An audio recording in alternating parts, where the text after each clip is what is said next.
Hello TNPSC aspirants. இந்த வீடியோவில் திருக்குறளை பற்றி கொஞ்சம் நியூ இன்ஃபர்மேஷன் பார்க்கலாம்.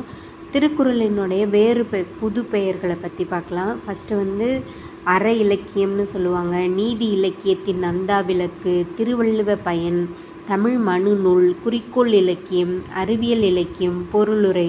இதெல்லாம் நமக்கு முன்னாடி தெரிஞ்ச பெயர்களோட எக்ஸ்ட்ரா நியூ கொஞ்சம் பெயர். அதே மாதிரி திருவள்ளுவரை வேறு பெயர்களில் தேவர்னு யார் சொன்னார்னா நச்சினாக்கினியர் தான் சொன்னார். தெய்வ புலவர்னு யார் சொன்னார்னு பார்த்தோம்னா இளம்பூரணாருங்கிறவங்க சொன்னாங்க. பொதுநெறி கண்ட புலவர்னு பாரதியார் சொல்லியிருக்காரு. புதுநெறி கண்ட புலவர்னு வள்ளலாரை சொல்லியிருக்காங்க. பொதுநெறி கண்ட புலவர்னு பாரதியாரை சொல்லியிருக்காங்க. அதே மாதிரி திருக்குறளுக்கு உரை எழுதிய 10 பேர் யாராருன்னா தர்மர், மணக்குடவர், தாமத்தர், நச்சர், பருதி, பரிமேலழகர், திருமலையார், மல்லர், பரிபெருமாள், காளிங்கர். இந்த 10 பேர் தான் திருக்குறளுக்கு உரை எழுதியவங்க.